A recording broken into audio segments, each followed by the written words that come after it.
Bonjour, je suis Dorian et je vais vous parler du tabagisme chez les jeunes. Nous avons fait un sondage dans notre collège et nous avons étudié les résultats. Il s'avère qu'une grande majorité d'élèves de 12 ans ont déjà essayé une cigarette en soirée, mais ne sont pas des fumeurs réguliers. Pour ceux qui fument, ce sont des petits fumeurs, moins d'une cigarette par jour, qui ont commencé à l'âge de 12 ans et les parents ne le savent pas. Fumer leur procure du plaisir et les calme. Nous allons rencontrer notre infirmière et notre professeur de biologie pour en savoir plus. Allons-y. Bonjour, est-ce que vous pourriez vous présenter s'il vous plaît? Bonjour, je suis Pascale Gardès-Dumais, je suis l'infirmière du collège. Je travaille dans plusieurs collèges et plusieurs écoles, c'est pour ça que je ne suis là qu'un jour par semaine dans ce collège. D'accord. Que pensez-vous des statistiques avec le tabac sur les jeunes? Alors, si tu parles des statistiques qui concernent la consommation des jeunes, des statistiques récentes, donc apparemment 17% des jeunes auraient, entre 13 et 15 ans, auraient déjà consommé du tabac. Je trouve que c'est intéressant parce que ça montre quand même qu'il y a à l'âge adulte une baisse de la consommation du tabac, une baisse régulière de la consommation du tabac. Par contre, il y a beaucoup plus de jeunes qui commencent de plus en plus tôt, qui commencent à fumer, et surtout beaucoup plus de jeunes filles qui commencent à fumer plus tôt. Ce qui peut entraîner des problèmes de santé après par rapport à la prise de pilule ou des choses comme ça. Est-ce que beaucoup d'élèves viennent vous demander de l'aide? Alors pas directement. Je ne pense pas que les jeunes du collège se pensent dépendants du tabac encore, et donc ils ne sont pas encore dans la démarche d'arrêter la consommation de tabac. Donc ils ne viennent pas spécialement me voir. Par contre, ils peuvent me demander de l'aide sur d'autres problématiques qu'ils peuvent rencontrer et qui peuvent expliquer pourquoi ils ont commencé un jour à fumer de façon régulière. D'accord. Selon vous, pourquoi se met-on à fumer? Et à cause de quoi? Alors en général, on commence à fumer souvent à l'entrée du collège. Maintenant, même parfois en fin d'école primaire. C'est souvent au départ un petit peu pour faire comme les autres, pour essayer, pour expérimenter, pour voir ce que ça fait. Puisque les plus grands fument, on essaye pour voir ce que ça fait. Parce qu'on est dans un groupe de copains auquel on a envie d'appartenir et que si les copains proposent une cigarette, pourquoi pas. Donc on essaye, on réessaye plusieurs fois. Parfois certains entreront carrément dans le tabagisme et consommeront régulièrement des cigarettes, et puis d'autres s'en arrêteront là. Je pense que c'est surtout pour faire comme les autres qu'on commence. Après, on continue plus tôt parce qu'on a peut-être des difficultés à gérer certaines relations avec les autres, certaines émotions qui sont difficiles à gérer pour nous. Et donc du coup, on a l'impression que ça nous aide de prendre une cigarette. Et on continue un petit peu pour cela. À quel âge peut-on fumer légalement? Alors je ne suis pas très informée sur les lois, mais je ne sais pas s'il y a une loi qui régisse ce droit. Par contre, on ne peut pas acheter de cigarettes avant d'être majeur dans un bureau de tabac. Donc on ne peut pas acheter de paquet de cigarettes avant 18 ans. C'est facile à mon avis quand même de trouver quelqu'un de plus âgé, d'adulte, qui peut acheter des cigarettes, et voilà.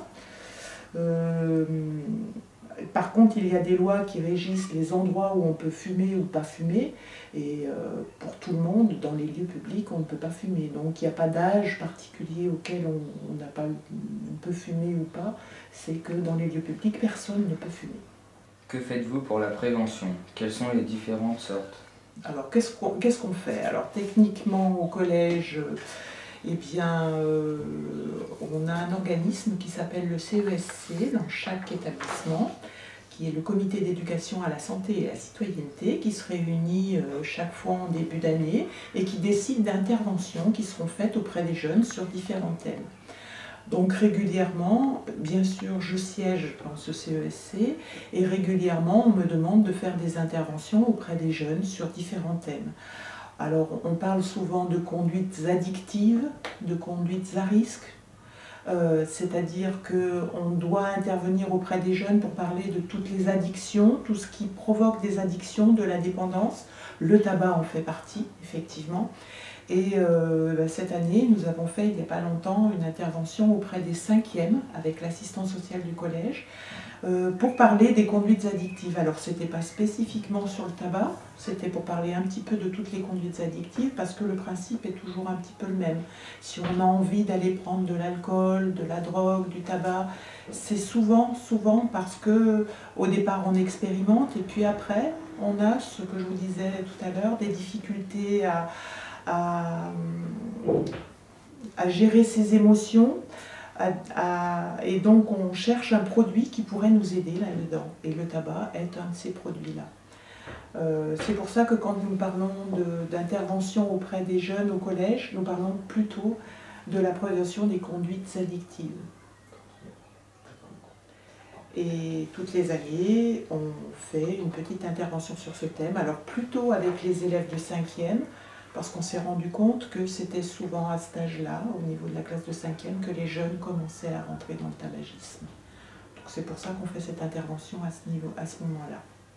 Il peut y avoir aussi dans certains collèges des interventions de la Ligue contre le cancer sur le sujet du tabac auprès des élèves de 5e aussi et de 4e pour parler un petit peu des risques sur la santé d'une consommation régulière de tabac.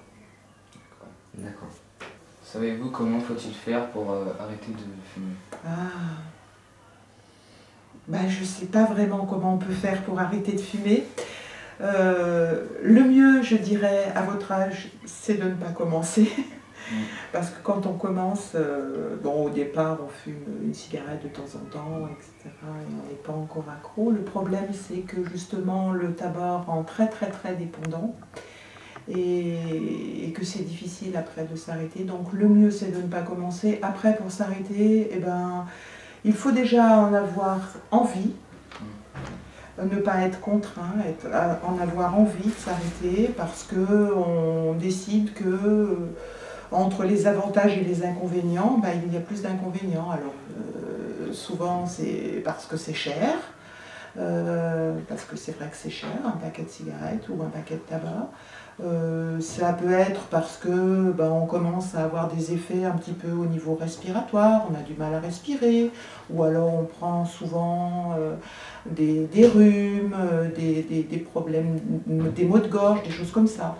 Donc on commence à se dire, c'est peut-être le tabac qui entraîne tout ça aussi. Et donc on commence à avoir envie de s'arrêter, et c'est la meilleure des solutions. Alors il y a des choses pour arrêter avec des patchs, qui marchent très bien sur certaines personnes. C'est des patchs qui distribuent de la nicotine. La nicotine, justement, aide, le fait d'avoir de la nicotine qui est en patch, aide à avoir moins envie de fumer, à être moins dépendant. Pourquoi pas. Il y a aussi des gens qui disent que seule la volonté est importante. Je ne suis pas sûre. Je pense que c'est surtout qu'il faut trouver une très bonne motivation, c'est-à-dire en avoir très envie. Alors c'est pour chacun différent, la motivation. Ça peut être parce qu'on est un peu malade, ça peut être parce qu'on en a marre d'avoir les doigts jaunes, les dents jaunes ou d'avoir mauvaise haleine. Ça peut être parce qu'une fille prend la pilule et que c'est incompatible la prise de la pilule avec le tabac. Chacun doit trouver une motivation. D'accord. D'accord, merci pour ces réponses. Merci. Merci de m'avoir interviewé, je ne sais pas comment on peut dire. Bonjour. Bonjour. Pouvez-vous vous présenter? Je suis Madame Charmasson et je suis professeure au Collège de Joyeuse depuis de nombreuses années en SVT, Sciences de la vie et de la terre. D'accord. Quel problème peut apporter la cigarette? La cigarette, c'est essentiellement des problèmes de santé, qu'on développera peut-être par la suite. Des problèmes de santé, mais aussi des problèmes de vieillissement de la peau, des problèmes au niveau des dents, les dents qui peuvent se carier, qui jaunissent, Et puis la cigarette, c'est un coût important. Hein. Le paquet de cigarettes est quand même passé pratiquement entre 6 et 7 euros. Hein. Donc c'est très cher. Est-ce plus dangereux chez les adolescents? C'est dangereux de commencer la cigarette jeune, puisqu'on va être... Le jeune qui commence sa première cigarette ne se rend pas compte qu'il va être dépendant de cette cigarette pendant de longues années. Alors plus il commence jeune, et malheureusement, plus longtemps il fumera. Et il aura plus rapidement il risque d'avoir plus rapidement des gros problèmes de santé. D'accord. Quels sont les différents types de maladies dues à la cigarette? Alors les premières maladies, on pourra dire la toux, hein, les gens qui toussent le matin, hein, les fumeurs toussent le matin, des problèmes de bronchite, et des bronchites répétées, les bronches sont souvent encombrées. Ça peut être aussi des problèmes d'asthme, on peut faire des crises d'asthme à cause de la cigarette. Puis alors les problèmes, bien sûr, les plus graves, c'est le cancer du poumon. Et puis les maladies liées au cœur et au vaisseau sanguin. Donc on peut faire des accidents cardiaques et même des accidents vasculaires cérébraux qui peuvent entraîner la mort. Quels sont les effets concrets sur un corps en pleine croissance? Alors chez un jeune, les problèmes, c'est essentiellement au niveau pulmonaire. C'est-à-dire que la capacité pulmonaire ne va pas pouvoir être bien développée si le jeune fume très tôt. D'accord. Et puis aussi les problèmes, c'est que tout ce qui est performance physique, par exemple, ce ne sera jamais le premier en sport dans sa classe. Hein. Le fait de fumer, ça va l'essouffler, donc il ne pourra pas faire de grosses performances physiques. Hein. D'accord. Est-ce plus probable d'avoir une maladie due au tabac étant jeune? Oui. Oui, parce qu'on fumera plus longtemps, comme je te l'ai expliqué. On n'aura pas la maladie quand on est jeune, sauf les bronchites, peut-être l'asthme, mais les grandes maladies arriveront plus tôt. Actuellement, elles arrivent vers l'âge de 60-70 ans. Si le jeune fume à partir de 15-16 ans, il aura la maladie peut-être 20 ans plus tôt, donc à 50 ans, 40 ou 50 ans. D'accord. Quels sont les dangers quand on a un fumeur passif? Quand on est fumeur passif, c'est-à-dire quand on est entouré de fumeurs. C'est ça.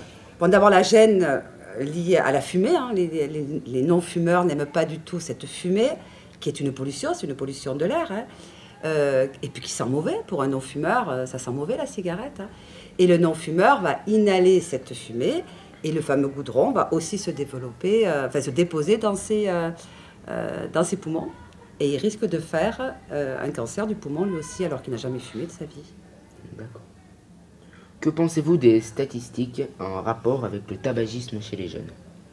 Alors, on estime qu'il y a à peu près 40% de jeunes entre 16 et 25 ans qui fument. 40%. Hein. 4 sur 10 qui fument. Et donc, c'est énorme. Il y en avait presque, on dira qu'il y en avait peut-être plus avant même. Ça commence à baisser un petit peu, mais ça aurait pu diminuer beaucoup plus.